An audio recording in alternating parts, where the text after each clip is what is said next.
जी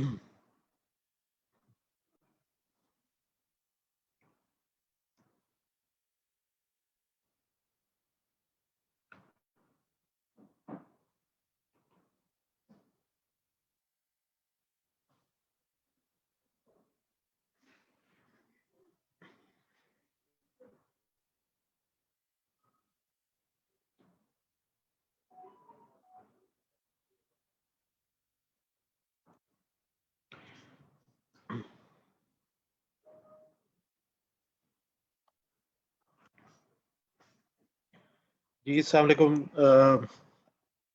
viewers, हमारे साथ सैयद सुलेमान अख्तर हैं और मोहम्मद वसीम हैं, हेड ऑफ रिसर्च, और सुलेमान जो है चीफ इन्वेस्टमेंट ऑफिसर हैं। Suleman, are you there? जी हजरत, अस्सलाम वालेकुम। जी वालेकुम अस्सलाम जी। तो हम स्टार्ट करते हैं। फेसबुक बिल्कुल पे जी। हम लाइव हैं इस टाइम जी, प्लीज। ठीक है, तो हम थोड़ा सा पहले जो है वो इकोनॉमी में बात करेंगे, उसके बाद हम कैपिटल मार्केट्स पे अपना आउटलुक देंगे और अभी जो सिचुएशन है उस पर बात करेंगे। तो सबसे पहले तो जीडीपी ग्रोथ पे बात कर लेते हैं। इस साल जो इनिशियली मतलब गवर्नमेंट का असेसमेंट है वो ये है कि growth 3.94% for FY21 provisional government ने अनाउंस की थी। हमारा उस वक्त भी ये क्या ख्याल था कि इससे ऊपर हो जाएगी, और अभी भी ये ख्याल है कि अभी LSM के नंबर आए, तो वो LSM के जो नंबर हैं जो गवर्नमेंट के एस्टिमेट्स हैं उससे ऊपर आ रहे हैं। फॉर इंस्टेंस मई का जो नंबर अभी आया है उसमें 36% ईयर ऑन ईयर ग्रोथ है। जी सॉरी सुलेमान। मैं कह रहा हूँ जो जो अभी मई का नंबर आया है हेलो ग्रोथ का, LSM आवाज आ रही है जी? आवाज आ रही है जी? जी आपकी आवाज़ आ रही है सुलेमान, और I think Suleman, are you there? जी यस। सुलेमान साहब की आवाज़ आ जी रही है। वसीम, आप हैं? जी सुलेमान, तनवीर आपकी भी आवाज़ आ रही है, मेरे ख्याल से आपकी साइड से मसला है तनवीर। वसीम,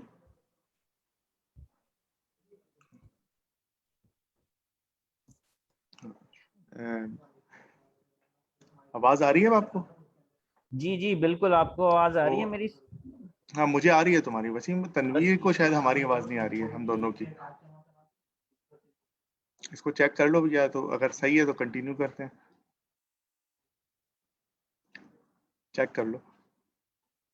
नहीं, आप कंटिन्यू करें, मेरे ख्याल से वो उनकी तनवीर की चलो, तरफ से कुछ इशू हो रहा है। चले मैं कंटिन्यू करता हूँ फिर। तो ये है कि जीडीपी ग्रोथ पे हम बात कर रहे थे। तो गवर्नमेंट ने इस साल जो प्रिलिमिनरी अपना असेसमेंट दिया था वो था 3.94% ग्रोथ का। हमें लग रहा है कि इस साल FY21 की ग्रोथ वो 4.5 से 5 के दरमियान कहीं आ जाएगी।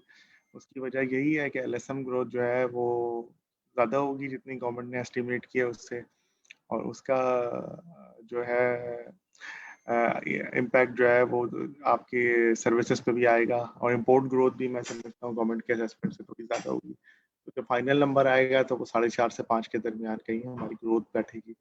और नेक्स्ट ईयर गवर्नमेंट ने टारगेट जो किया है ग्रोथ वो 4.8% की है। उसमें एग्रीकल्चर में 3.5, इंडस्ट्री में 6.5, सर्विसेज में 4.7% ग्रोथ टारगेट कर रही है गवर्नमेंट। हमारा ख्याल है टारगेट थोड़ा सा जो है एम्बिशियस है। 4.5%, 4.8% ग्रोथ जो है वो थोड़ा इजी नहीं होगी। उसकी वजह ये है कि बेस इफेक्ट एक तो जो है इस साल आपकी ग्रोथ में एक बड़ा पार्ट उसका है वो नहीं होगा अगले साल। सेकेंडली जो बहुत सारी आपकी एग्रीकल्चर कमोडिटीज़ हैं उसमें अच्छी इस दफ़ा ग्रोथ थी। लार्जेस्ट मतलब जो मेजर क्रॉप्स हैं उनमें माँ सिवाय कॉटन की अच्छी ग्रोथ थी, तो वो भी शायद उसके ऊपर नई ग्रोथ आसान ना हो। तो हमारा ये ख्याल है कि 4% अगले साल हमें प्रिलिमिनरी ग्रोथ हमारा जो टारगेट है वो इतना होना चाहिए। 4.8 आई बिलीव के थोड़ा सा ऑन द हायर साइड हो सकता है यहाँ। लेकिन एक और चीज़ मैं बताता चलूँ कि इस साल मोस्ट प्रोबेबली हमारी जीडीपी रीबेस होगी। हमारी जीडीपी जो है वो पुराने एस्टिमेट्स हैं 2006-7 के मेरे ख्याल में है, उसके ऊपर बेस होके बनी हुई है। तो एक नया सर्वे होना है और बहुत सारे सेक्टर्स उसमें मिस हो रहे हैं। इंडस्ट्रियल सेक्टर में कुछ चीज़ें मिस हो रही हैं, textile sector value added miss हो रहा है, फूड सेक्टर मिस हो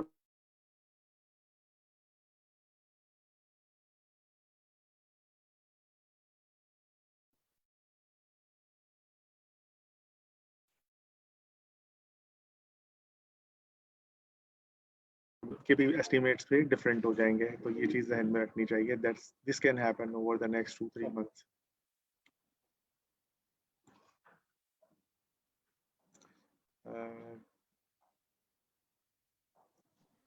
हाँ वसीम, जी अगली स्लाइड पे आ जाओ। ओके।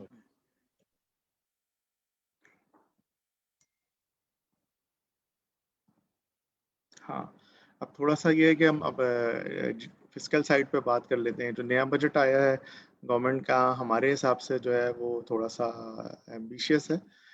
जो गवर्नमेंट रेवेन्यू कलेक्शन का टारगेट लेके चल रही है और नॉन टैक्स रेवेन्यू का भी टारगेट लेके चल रही है, वो हायर साइड पे लग रहा है, क्योंकि गवर्नमेंट ने कंसेशंस काफ़ी दिए हैं, नए टैक्सेशन मेजर्स नज़र नहीं आ रहे। तो हमें लगता है कि जो है बिहार की रेवेन्यू कलेक्शन का टारगेट है 5.8 ट्रिलियन के शायद मीट ना हो and growth should be lower. और ये हो सकता है कि जो रेवेन्यू ग्रोथ है कम हो इससे, और 5.5 अराउंड में, मतलब यहाँ कहीं हो सकता है कि रेवेन्यू कलेक्शन पे बिहार की बैठे। सेकेंडली नॉन टैक्स रेवेन्यू में भी थोड़ा सा हमें लगता है कि पीटीएल का गवर्नमेंट का टारगेट 600 बिलियन से ऊपर है, लेकिन उसको कलेक्शन के लिए जो इंक्रीज होना चाहिए हमारे पेट्रोल और डीजल प्राइसेस में, वो गवर्नमेंट ने किया ही नहीं है पहले महीने में। तो अगर ये नहीं करेंगे तो यहाँ पे भी थोड़ा सा जो है ना, उनको वेस्ट टाइम वर्सेस, तो हमें यहाँ पे शॉर्टफॉल नजर आने लग जाएगा मीनिंगफुल। प्लस स्टेट बैंक के प्रॉफिट का टारगेट भी हमें लगता है थोड़ा ऑन द हायर साइड है। और एक और जो चीज़ है फिस्कल साइड में, वो ये है कि जो प्रोविंसेस का सरप्लस का टारगेट इन्होंने रखा है 500 बिलियन से ऊपर का, वो भी हमें लगता है कि मुश्किल होगा। इतना सरप्लस जो है ना प्रोविंसेस नहीं देंगे, और प्रोविंसेस के अपने बजट है, जब उसे हम मिला लेते हैं तो वहाँ पे भी हमें कोई सरप्लस नज़र नहीं आता। अगर हम सिंध का, बलूचिस्तान का, पंजाब का और केपीके का बजट मिला लेते हैं तो वो रेकनसाइल नहीं हो रहा। तो वी बिलीव कि रेवेन्यू साइड के ऊपर हमें लगता है कि शॉर्टफॉल होगा, प्लस प्रोविंसेस इतना सरप्लस शायद ना छोड़ पाए। थर्डली ये है कि लेकिन गवर्नमेंट थोड़ा सा एक्सपेंडिचर साइड पे पीएसडी भी है, उसको थोड़ा सा कम करके, वो एक बैलेंसिंग नंबर है, उसको कम करके किसी तरह मैनेज करने की कोशिश करेगी। बट वी बिलीव कि ओवरऑल जो फिस्कल डेफिसिट है वो जो गवर्नमेंट का टारगेट है उससे ऊपर होगा, और कंसोलिडेटेड फिस्कल डेफिसिट जो है हमें लगता है 7% प्लस आराम से हो जाएगा। और ये जो है जो गवर्नमेंट कह रही है 6.3, ये शायद ना हो, इससे ये जो है एक्सीड कर जाए फिस्कल साइड पे जो है ना हमारे एक्सपेंडिचर्स की, सॉरी रेवेन्यू जो है उसके शॉर्टफॉल की वजह से मेनली। ठीक है, अगली स्लाइड पे आ जाओ। ओके, अच्छा, बैलेंस ऑफ पेमेंट जो है एक और इम्पोर्टेंट मतलब एरिया होता है।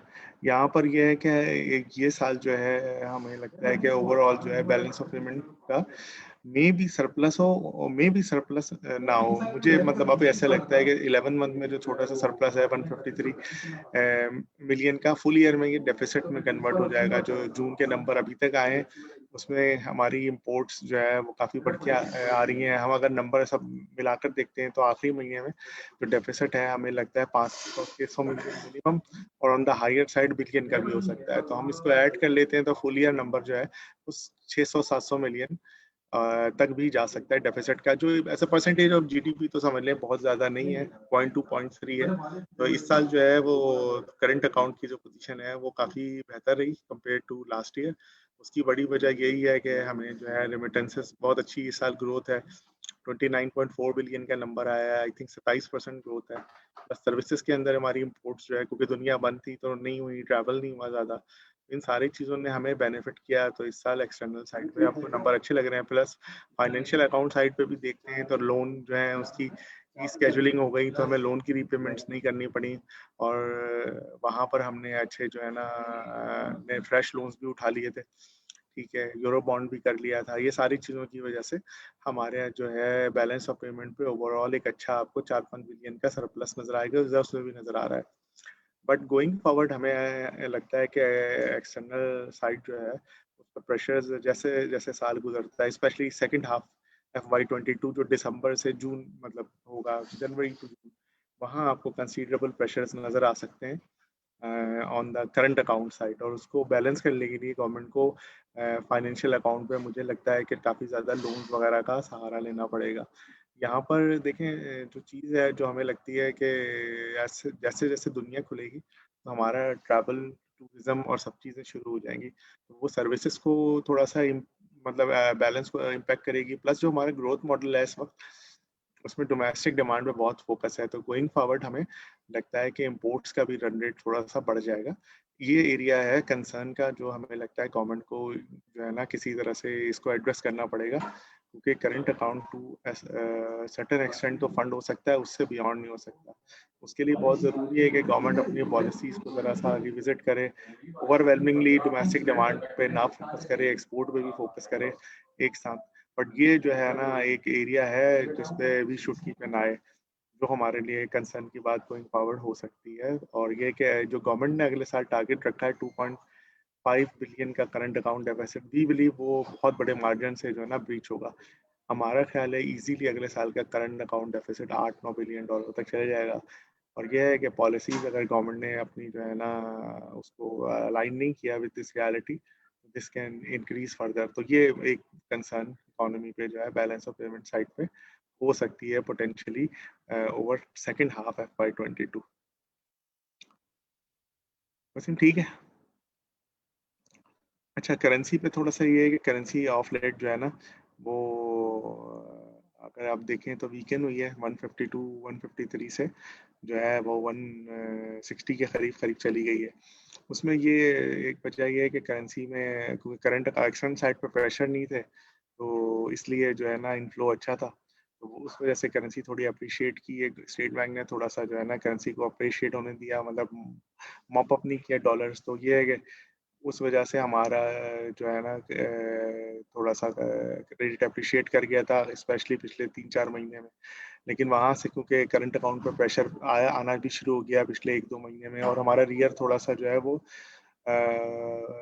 ओवर वैल्यूड भी हो रहा था, तो उसको भी सही करने के लिए थोड़ी सी करेंसी छोड़ी है। अब मैं समझता हूँ कि मई में तो थोड़ा सा अभी भी स्टिल ओवर वैल्यूड 102 का नंबर नजर आ रहा है।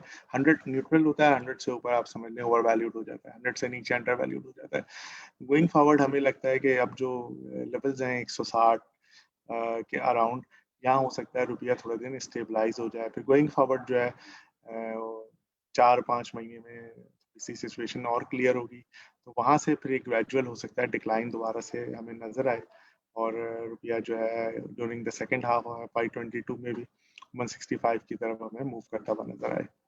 That's on currency. अच्छा, इन्फ्लेशन, इन्फ्लेशन वेरी इंपॉर्टेंट। देखिए, इन्फ्लेशन में हमको समझना पड़ेगा, अभी जो इन्फ्लेशन के नंबर आ रहे हैं वो ऑन द लोअर साइड आ रहे हैं, लेकिन देखिए उसकी बहुत बड़ी वजह है कि गवर्नमेंट ने एडमिनिस्ट्रेटिव प्राइसेस जो हैं वो जो मतलब जो प्राइसेस में एडजस्टमेंट्स करनी थी, पेट्रोल की, डीजल की और इलेक्ट्रिसिटी की एंड गैस, वो की नहीं है।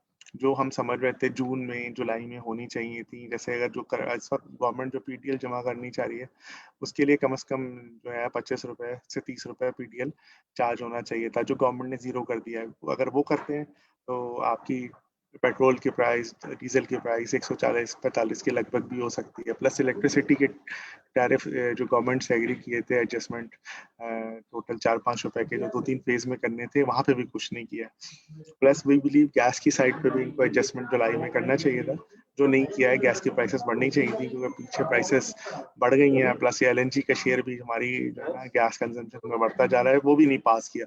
इस वजह से इन्फ्लेशन की जो ट्रेजेक्ट्री है वो लोअर साइड पे है। जैसे ये अप्रैल में 11.1 था, वहां से अब देखते नीचे होते जा रहा है। आगे भी 2-3 महीने हो सकते हैं नीचे हो, लेकिन हमें इससे जो है ना कंफ्यूज नहीं होना चाहिए। वंस गवर्नमेंट पास ऑन करने लगेगी चीजें, तो इन्फ्लेशन फिर आपको ऊपर की तरफ नजर आ सकता है। अभी हम FY22 का इन्फ्लेशन एवरेज हमारी फोरकास्ट है 8% की। तो जो है ये भी मुझे लगता है कि थोड़ा सा जो है ना जो 8% है, it can go above it. जहाँ ऑयल है इस वक्त, वो अगर हम उसको इनकॉर्पोरेट कर लेते हैं और इलेक्ट्रिसिटी और गैस के एडजस्टमेंट्स को कर लेते हैं, ग्लोबल कमोडिटी प्राइसेस भी ऊपर की तरफ है, तो वी बिलीव ये जो अभी आपको इन्फ्लेशन में डिक्लाइन नजर आ रहा है, it could be artificial over the next 2-3 months, क्योंकि गवर्नमेंट को पास ऑन करना पड़ेगा। अनलेस हम अज्यूम करते हैं कि ऑयल आपका जो है वो $50 से नीचे आ जाता है, जो अभी नहीं लग रहा। उस केस में ये जो आपको नजर आ रहा है ये फसाड, ये एक्चुअली आर्टिफिशियल है। जो अभी डिक्लाइन है आपको जो नजर आ रहा है इन्फ्लेशन में, मैं समझता हूँ इन्फ्लेशन इससे ऊपर होता है अगर गवर्नमेंट जो है वो प्राइसेस पास ऑन करती। तो we are waiting for that. तो जब करेगी तो आपको इन्फ्लेशन ऊपर की तरफ नजर आने लग जाएगा। लेकिन ये है कि क्योंकि इन्फ्लेशन अभी कम है, तो हो सकता है कि गवर्नमेंट इंटरेस्ट रेट्स अभी ना बढ़ाए इस मॉनेटरी पॉलिसी में। जुलाई में जो है कुछ जगह ले ले, मे भी सितंबर तक ना बढ़ाए। लेकिन गोइंग फॉरवर्ड हमारा ख्याल है कि जब सारी चीजें हम इनकॉर्पोरेट कर लेते हैं तो they will have to increase interest rates. हमारा अभी भी व्यू वही है कि ओवर द सब साइकिल इनको इंटरेस्ट रेट 100, 150, 200 पे कहीं ना कहीं बढ़ाने पड़ेंगे। वो आपको नजर आ जाएगा, अभी नहीं तो नवंबर नहीं तो जनवरी में। तो ये है कि हमारी जो बायस है वो ये है कि ऊपर की तरफ ही हमें इंटरेस्ट रेट जाते हुए नजर आ रहे हैं ओवर द नेक्स्ट 12 मंथ्स। ठीक है, वसीम वैल्यूएशन पे आ जाओ। यहाँ से फिर यहाँ से जी वसीम जो है थोड़ी सी मार्केट पे बात कर लेंगे। जी थोड़ा सा हम डिस्कस कर लेते हैं फेड मॉडल को। अर्निंग यील्ड और 10 साल की पीआईबी का डिफरेंशियल अगर हम हिस्टोरिकली देखते हैं तो ये लगभग 1.1% रहा है।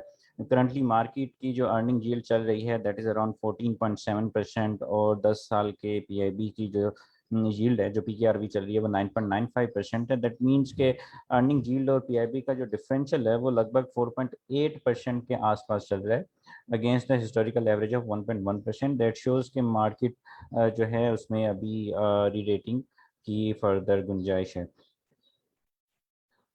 ये थोड़ा सा हम लास्ट 10.5 years का जो है एसेट क्लास रिटर्न देख लेते हैं। इसमें क्लियरली विजिबल है कि जो मार्केट स्टॉक मार्केट है उसका जो रिटर्न है उसने सिग्निफिकेंटली आउट परफॉर्म किया है बाकी एसेट क्लासेस को। लगभग अगर आपने 100 रुपीज़ इन्वेस्ट किए होते 31 दिसंबर 2010 को, तो आज उनकी वैल्यू 395 रुपीज़ के लगभग होती है। उसके बाद अगर आप देखते हैं तो 10 साल की पीकेआरबी की में अगर इन्वेस्ट किया होता तो वो 314 रुपये के लगभग होती है। और गोल्ड में 237, टेबल्स में 260 रुपीज़, और नेशनल सेविंग के 283 रुपीज़ के लगभग होती। और सबसे कम रिटर्न जो है वो करेंसी का यूएसडी पीकेआर करा 186 रुपीज़ तक का। तो इन द लॉन्ग रन आप कह सकते हैं कि वो इक्विटी मार्केट्स जो हैं वो आउट परफॉर्म करती हैं बाकी एसेट क्लासेस को। डिपेंड्स के इन्वेस्टर की रिस्क एपिटाइट कितनी है, उसका इन्वेस्टमेंट टाइम होराइजन कितना है, उसकी लिक्विडिटी रिक्वायरमेंट्स क्या है, उन सारी चीज़ों का मद्देनज़र रखते हुए एक सर्टन पोर्शन जो है अपने पोर्टफोलियो का वो इक्विटीज़ के अंदर इन्वेस्टेड होना चाहिए। जी ये हमारे ख्याल से ये हमारे एंड तरफ से ये कंप्लीट हो चुकी है प्रेजेंटेशन। तनवीर अगर कोई क्वेश्चंस हैं तो आप काइंडली जो है वो पूछ सकते हैं। सुलेमान और सलमान साहब और मैं जो है हम कॉल पर हैं।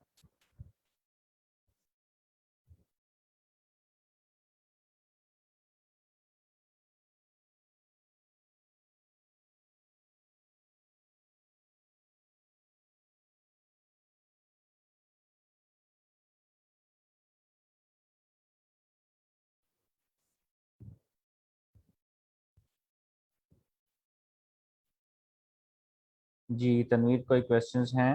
अ,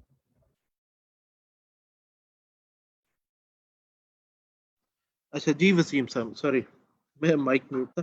अच्छा, एक क्वेश्चन ये था कि अगर हम कुछ कोरिलेशंस की बात करें तो कौन सा ऐसा इकोनॉमिक इंडिकेटर है कि जिसका पॉजिटिव कोरिलेशन सबसे इम्पोर्टेंट होगा मार्केट के लिए? क्या नेट फॉरेन एसेट्स का एक अम, उसका कोरिलेशन हम अवेलेबल हो सकता है या कैसा होगा? एफडीआई वर्सेस केएससी, इसका क्या कोरिलेशन होगा?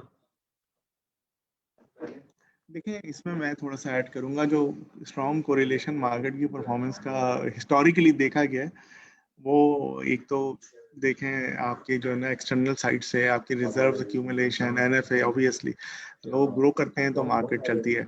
But at the same time जो है ना यही इंडिकेटर पे हमें नजर रखनी चाहिए कि अगर मार्केट परफॉर्मेंस जो है वो खराब होगी तो वहाँ भी यही होगा कि अगर हमारा एनएफए का बिल्डअप जो है वो नहीं, मतलब नेगेटिव होने लगे या हमारे रिजर्व्स कम होने लगे, तो this will be a cause of concern. तो इसमें यह है कि करंट अकाउंट के नंबर को देखना चाहिए, हर मंथ कितने आ रहे हैं, एक रेंज तक तो दैट इज फंडेबल, बट अगर if it is going beyond that, जैसे मंथली रन रेट में आपको बॉल पार्क अगर बोलूँ कि if it is going to 1 billion dollar और अबव, तो वो एक जो है ना खतरे की घंटी बजनी चाहिए वहां से, तो ये एक चीज देखनी चाहिए।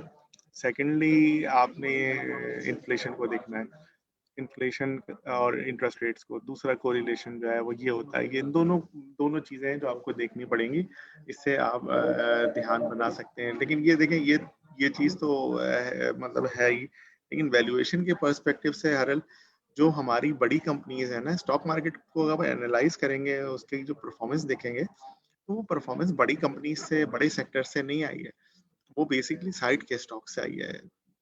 उनकी परफॉर्मेंस बहुत अच्छी है, लेकिन जो बड़े सेक्टर्स हैं जो डिफेंसिव भी हैं, वहां पर आपको प्राइस परफॉर्मेंस नजर नहीं आ रही, तो वो मुझे लगता है कि नेगेटिविटी इनकॉर्पोरेट कर रहे हैं टू अ कंसीडरेबल एक्सटेंट। जैसे अर्निंग्स यील्ड जो है बहुत सारी कंपनीज की 18 से 20 है, फॉर इंस्टेंस उससे भी ज्यादा है, ओजीटीसी है, पीपीएल है, एचपीएल है, यूबीएल है, हपको है, फर्टिलाइजर सेक्टर है पूरा। तो वहाँ वैल्यूएशंस जो है बहुत अट्रैक्टिव है। अगर इंटरेस्ट रेट 200 बिप्स से बढ़ जाते हैं, ठीक है, आपकी 10 ईयर पीआईबी की यील्ड 12 भी हो जाती है, तो फिर भी वैल्यूएशन का जो डिफरेंस है वो बहुत ज्यादा है। हिस्टोरिकली ये ऐसा नहीं होता है, तो आपका जो बड़ा चंक है आपकी स्टॉक मार्केट का, वो तो री रेट ही कभी नहीं हुआ है। तो मैं ये समझता हूँ कि हमें इतना परेशान नहीं होना चाहिए। चीज ये है कि हमारा एक्सपोजर सही सेक्टर्स में हो, in line with economic reality, upcoming economic reality. तो ये है कि अगर आपका अच्छा एक्सपोजर है अच्छे सेक्टर्स में जो डिफेंसिव भी हैं और जो सस्ते भी मिल रहे हैं, तो मैं समझता हूँ कि कोई इशू नहीं है। वहाँ स्टिल अभी भी जो है ना प्राइस परफॉर्मेंस की जगह है, तो हमको वैल्यूएशन साइड पे इस चीज़ को ध्यान में रखना चाहिए। और दूसरा ये है कि जो आपने बोला है, तो उसका जवाब ये है कि दो सिग्नल हैं जिनको हमें देखना चाहिए। एक तो इंटरेस्ट रेट्स एंड इन्फ्लेशन को देखना चाहिए, दूसरा हमें एक्सटर्नल साइड पे करंट अकाउंट है। एक मैं अगर मैं बोलूंगा एक नंबर जिसे मैं मॉनिटर करूंगा, तो वो करंट अकाउंट है।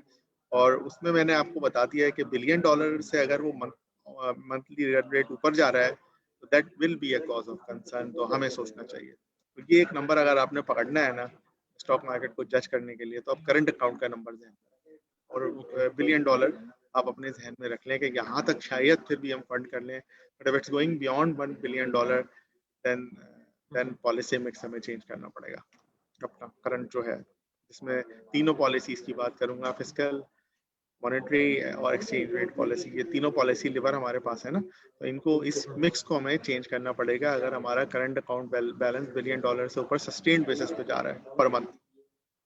ओके।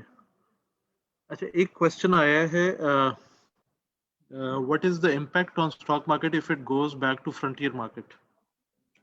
देखिए, इसमें दो चीज़ें हैं कि फ्रंटियर मार्केट में हमारा वेट ज़्यादा हो सकता है, तो थोड़ा सा जो है वहाँ इनफ्लो आ सकता है। तो इसमें ये है कि इमर्जिंग मार्केट से हम निकल जाते हैं, तो इमर्जिंग मार्केट में हमारा वेट बहुत कम है। जो पॉजिटिव चीज़ है वही है, हमारा वेट जो है वो पॉइंट्स में खो जाता है, 0.02 इस तरह का वेट है। तो वो उसमें बहुत सारे लोग कहते हैं राउंडिंग में इसमें आओ ही ना, तो लोग आते नहीं है, हम नजर ही नहीं आते, हमारी विजिबिलिटी नहीं है, हमारी कंपनीज भी कम है उसके अंदर।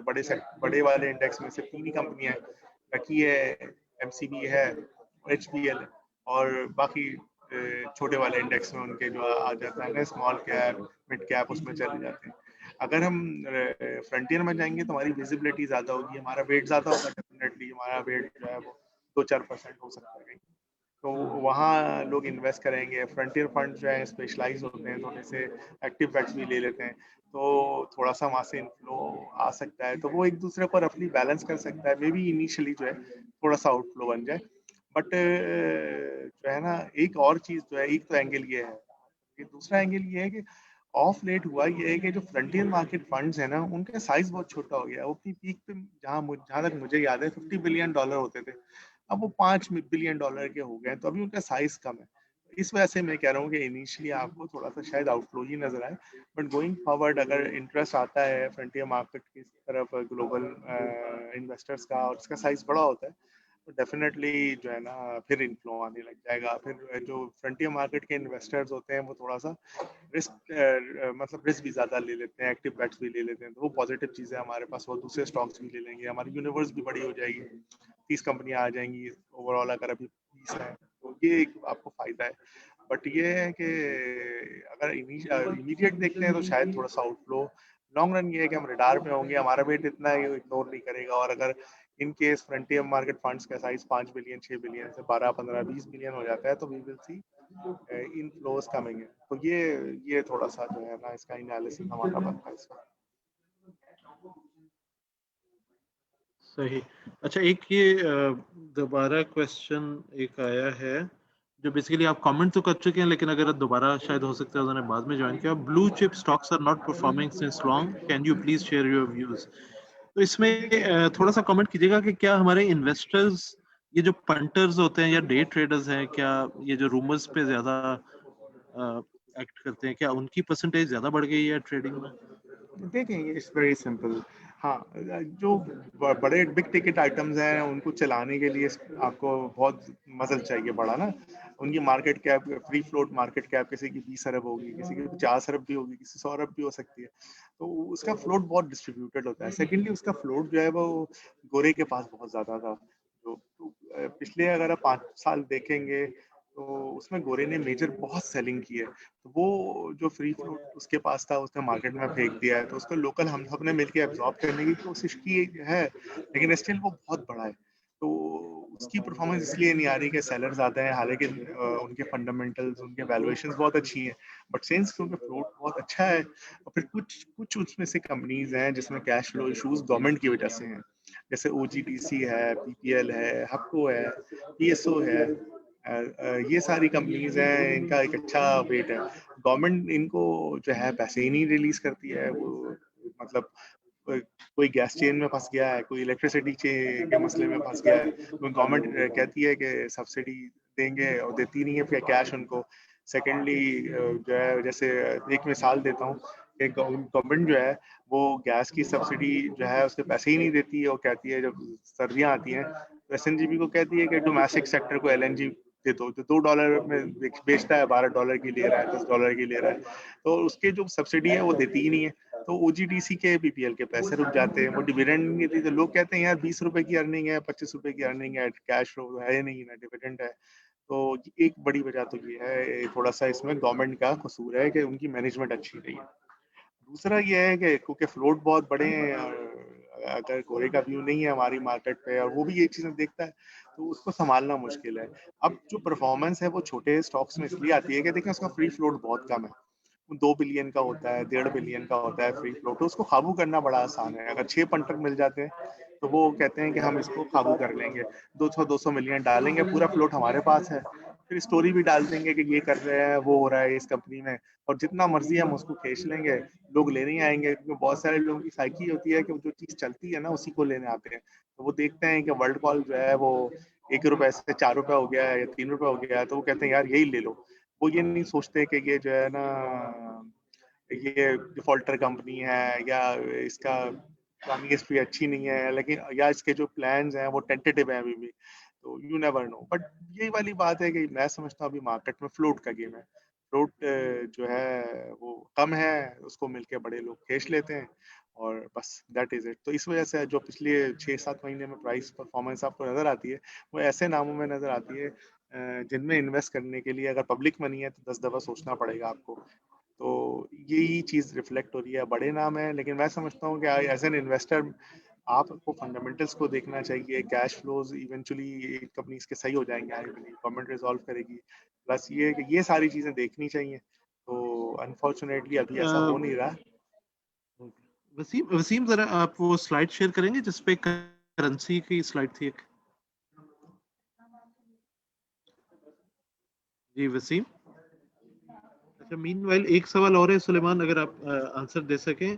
What would be the impact on currency in expected SDR of 2.7 billion to be received in सितंबर अक्टूबर?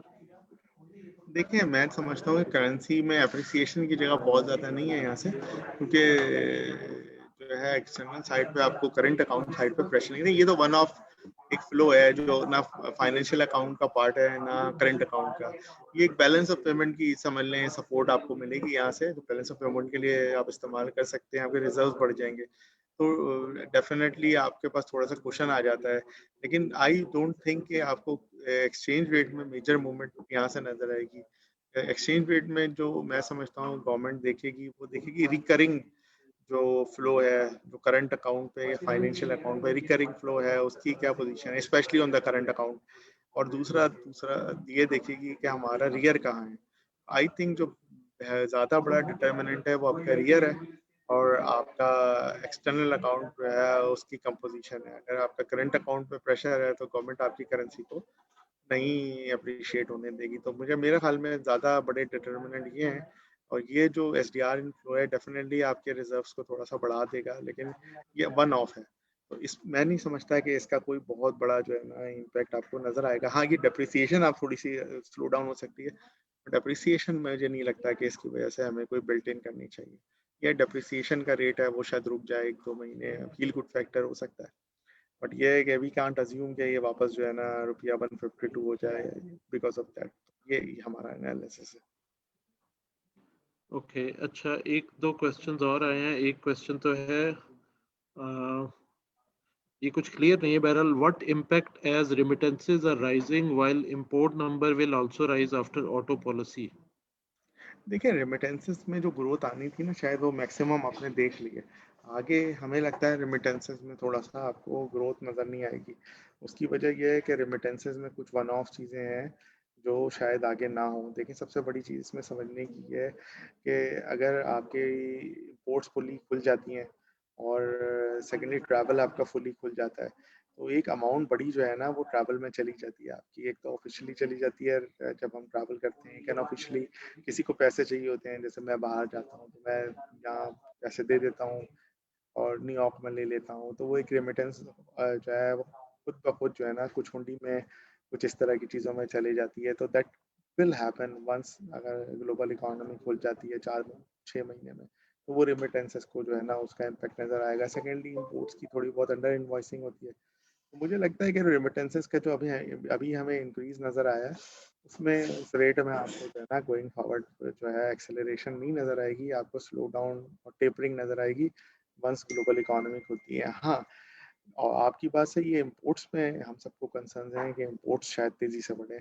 उसकी वजह यही है कि ऑटो की पॉलिसी या हमारी कंस्ट्रक्शन पे फोकस, अगर ये डोमेस्टिक डिमांड वाले सारे सेक्टर हैं, प्लस ये कि टर्फ की भी इम्पोर्ट शुरू हो जाएंगी, तो इम्पोर्ट्स का run rate could be $6 billion. तो ये कंसर्न है। तो रेमिटेंसेस जो है ना ऑफसेट नहीं करेंगी इम्पोर्ट्स को, और आपको करंट अकाउंट पे थोड़ा सा प्रेशर हो सकता है नज़र आए गोइंग फॉरवर्ड।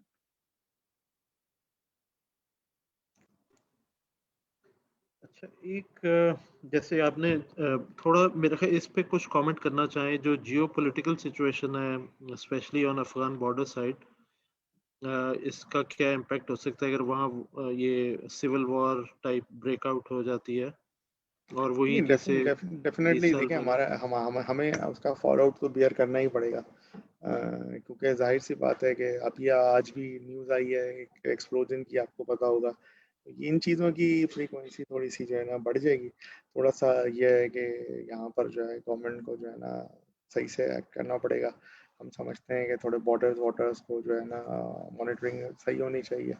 सेकेंडली डिप्लोमेसी जो है वो US के साथ और चाइना के साथ थोड़ा सा देखना पड़ेगा। बट ओवरऑल मुझे लगता है कि ये थोड़ा सा इसका इम्पैक्ट हमें नेगेटिव ही नज़र आएगा, क्योंकि अफगानिस्तान के अंदर अगर इंस्टेबिलिटी होती है तो हम पर उसका असर ज़रूर आएगा। वो हमें अब हो सकता है कुछ कंपनीज की परफॉर्मेंस में भी नज़र आए जो अफगानिस्तान में कुछ अगर एक्सपोर्ट करती होंगी, तो वो भी होगा। सेकेंडली ये है कि लॉ एंड ऑर्डर सिचुएशन के लिए ये चीज़ नेगेटिव होगी, दैट वी विल सी। लेकिन ये है कि मार्केट की वैल्यूएशंस ऐसी हैं और बहुत सारी चीज़ें हैं जो इससे इम्परवियस हैं। तो मैं समझता हूँ वहाँ हम फोकस करें तो फिर भी हमें कोई ना कोई जो है ना ओवर टाइम बेहतर जो है ना रिटर्न मिल जाएगा। बट ये है कि ये थोड़ा सा नेगेटिव ज़रूर है सेंटिमेंट्स के लिए। ओके, अच्छा, एक एक सवाल आया है, what is expected LSM growth for FY 2021। तो ये भी जरा बता दीजिएगा देखिए, वसीम, अगर आप 11 बता मंथ की सकें। ग्रोथ तो आपके पास आ चुकी है ना, 14% से राइट। प्लस हो गई है। मुझे लगता है आखिरी महीने का नंबर भी आपको बड़ा नजर आएगा। तो ये जो फुल ईयर ग्रोथ है आपकी, इट कैन बी एनीवेयर 15 से प्लस, मतलब it should be 15 plus, could be 17, but मुझे ऐसा लगता है 15 प्लस आपको ग्रोथ नजर आएगी। गवर्नमेंट ने मेरे ख्याल है 9% बिल्ट इन की है, तो ये जो 8% से बढ़ेगी और ये जो इसका शेयर है आई थिंक 10-11% है जीडीपी में, तो ये 70-80 बिप्स ऑफ सेकंड राउंड। तो मुझे लगता है कि ओवरऑल जीडीपी ग्रोथ जब हम फाइनल नंबर पे आएंगे तो ये वो तो शायद आधे से 1% बढ़ जाए, और एलएसएम का नंबर मुझे 15% प्लस आराम से लग रहा है फुल ईयर 2021 में और 2022 में। लेकिन और देखें थोड़ा सा ये भी बता 2022 तो दीजिएगा अब कि शुरू हो रहा है। इसका हाँ इसका शेयर हमारी जीडीपी ग्रोथ में क्या होता है, 20% के राउंड अबाउट? नहीं 20%, ये देखें इंडस्ट्री का तो शेयर 20% होगा, लेकिन एलएसएम का शेयर इतना नहीं होगा। ये आप समझ लें कि 11% होगा, 10-11% है एलएसएम, लार्ज स्केल मैन्युफैक्चरिंग।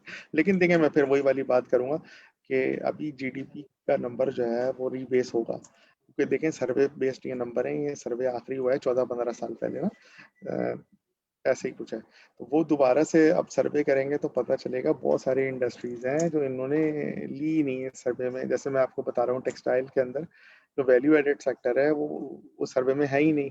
इसी तरह बहुत सारी कंपनीज हैं फूड की, वो नहीं है। नई इंडस्ट्रीज हैं, बहुत सारी नई एडिशंस हैं, वो नज़र नहीं आ रही हैं। तो जब हम एक दफ़ा नए नंबर पे आ जाएंगे, जो नया ये सर्वे करके निकालेंगे, तो ये सारी चीज़ें चेंज हो जाएंगी। एलएसएम की कंपोजिशन भी नई जीडीपी में डिफरेंट होगी।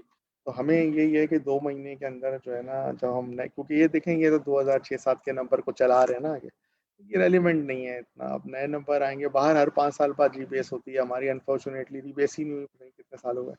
तो हम वेट कर लेते हैं, नए नंबर आएंगे तो हम जो हर महीने करते हैं अपना, इसके अंदर हम उनको शेयर भी कर लेंगे, और उस पर कोई अच्छी हमें इन्फॉर्मेशन मिलती है वो भी हम आपको कोशिश करेंगे कि बता दें। तो ये है कि let us wait for the new numbers, उसमें देखते हैं जीडीपी की कंपोजिशन क्या है, मैन्युफैक्चरिंग की कंपोजिशन क्या है, तो that should give us a good idea. तो अभी आप समझ लें थोड़ा हवा में है सर। अच्छा, अगर मैं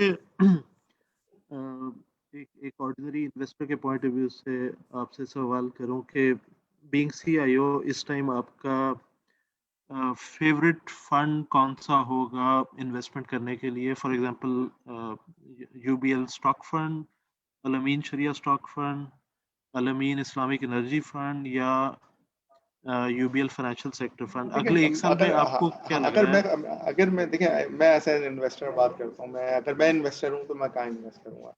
तो देखिए मैं पर्सनली जो है ना एनर्जी फंड में चला जाऊँगा।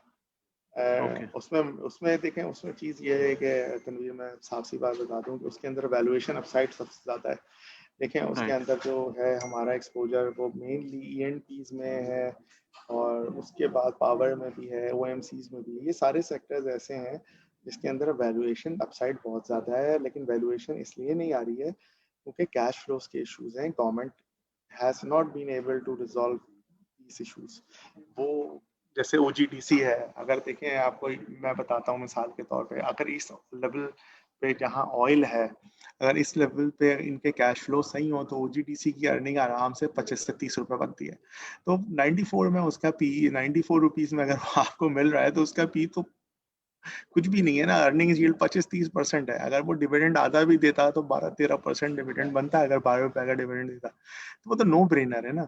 अब गवर्नमेंट को रिजॉल्व तो करना ही होगा ये इशू, क्योंकि गवर्नमेंट ऐसे नहीं कर सकती कि एसएनजीपी को जो है वो क्या है कि हम सब्सिडी नहीं दे रही है। गवर्नमेंट अगर इसको रिजॉल्व करना चाहे तो एक बड़ा तरीका यही है कि एसएनजीपी को पैसे दे दे, ओजीडीसी को दे, ओजीडीसी से डिविडेंड निकाल ले, पीपीएल से डिविडेंड निकाल ले। इन दोनों की बैलेंस शीट आप देखते हैं तो इनकी इक्विटी जो है मिला के ट्रिलियन से ऊपर चली गई है। इवेंचुअली जब सर्कुलर डेट को रिजॉल्व करेंगे तो मुझे लगता है कि इनको बहुत अच्छे पैसे मिलेंगे, दिल के गुड डिविडेंड्स। इसी तरह हमारी है, हमारी ने अब डिविडेंड देना शुरू कर दिया। हमारी के कैश फ्लो तो ऑलरेडी रोबस्ट है। अगर डिविडेंड उसको इस्टेब्लिश हो जाता है, गवर्नमेंट ने कैप हटा दिया है, उसने 60 रुपए एक दफ़ा दे दिया है, अगर ओवर 1 ईयर वो 160-70 रुपए, मैं 60% एज्यूम करता हूँ पे आउट अगर मेंटेन करता है, तो आई बिलीव के वहाँ भी बहुत अच्छा मुझे जो है ना बार्गेन मिल रहा है। आपको वेरी गुड, आपको की अर्निंग मैं समझता हूँ कि 24-25 रुपए अगर मैं रख लेता हूँ तो वो भी सस्ता है अगर पैसे मिल जाए। तो इसके अंदर मैं समझता हूँ कि अगर ये इशू सेटल होते हैं जो आई बिलीव इवेंचुअली होगी, तो इसकी अपसाइड तो कुछ भी हो सकती है। It could be 70% over 1 year, that is possible.